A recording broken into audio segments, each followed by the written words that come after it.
The Council's Dog Management Bylaw 2019 is under review, and regulations for commercial dog walkers are being considered as part of that process. A law change around dog walking businesses could come as early as next year. It is timely, as a dog owner has been left heartbroken and traumatised after watching 4 out-of-control dogs from a dog walker's pack viciously maul her beloved pet. Barbara Wright said her dog Kipper had to be euthanised a week after the attack due to the severity of the injuries. An Auckland Council spokesperson confirmed an investigation into the incident had been opened and that 2 dogs had initially been seized and later released to their owners under strict confinement conditions. Now, Wright is urging others to be on the lookout for the pack walked by Stimulated Canine in East Auckland to save pets from the same fate. Now, an expert animal behaviourist says pack dog walking should be regulated and there should be a cap on the number of dogs walked at any one time. Expert animal behaviourist Mark Vette is with us now. Welcome to the platform, Mark. Yeah, hi Leah. Good to be with you. Yeah, great to talk to you. I mean, this is a tragic story. I mean, you know, this woman out with her dogs and little Kipper being attacked. Now, when it comes to and the fun out that losing your dog like that's not a very sad affair, that's for sure. Now, when it comes to dog walkers, and I've used dog walkers for years, and it's a big business. I mean, it does sometimes feel that anyone can do it, and I have thought seeing some people walk 12, 15 dogs. I've thought, well, that's stupid. Because, Mark, talk us through the pack mentality of dogs. Yeah. Well, as I said, your heart's out to Kipper and the family. That's a sad situation. I mean, basically, one of the things, you know, when you get a group of dogs forming into a pack, you know, where you're walking them regularly and they've bonded, you know, the first thing you do when you take dogs for a walk, if you know what you're doing, is you bond them with each other. And because that's necessary, so they don't fight with each other, and also bond to you, of course, as a trainer. And so in that situation, any situation, you know, I mean, I've had 120 dog kennels most of my life, you know, kind of big facilities, and so you're always managing groups of dogs, and it's a serious, you know, issue and concern and focus, you know, when you're working with dogs as to how you mix them and how many and what sex they are and what temperament they are and all of that.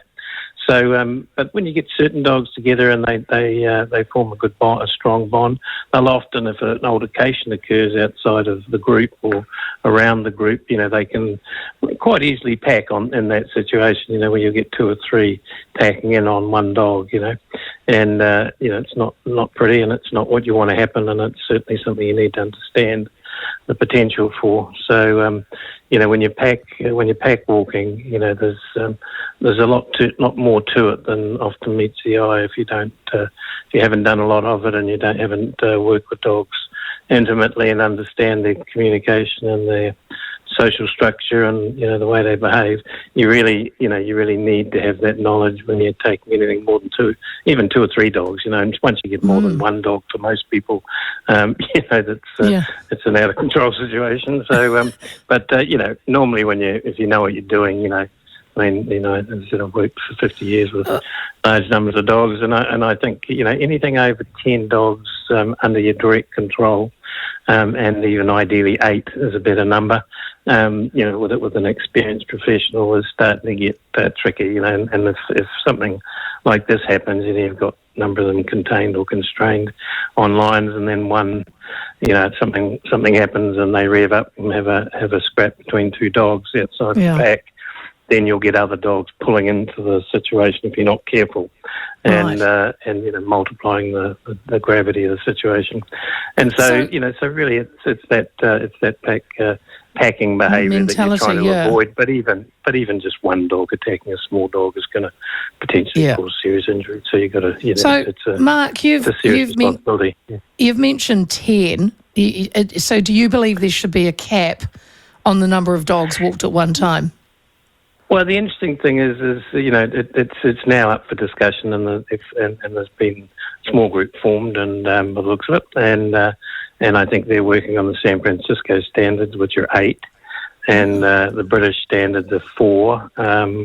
Toronto's anything over 6 needs to be licensed. I think it's 6 or 4, and so meaning that you need to have qualifications, or you need to have a dispensation that you're capable of handling more than 6.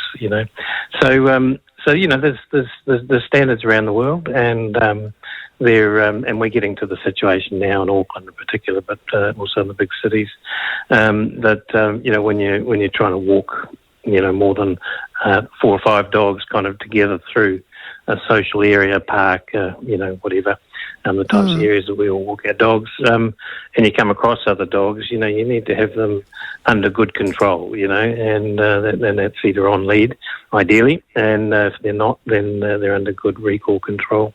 So, the kind of regulations that have been established, for professional dog walkers are up around those numbers.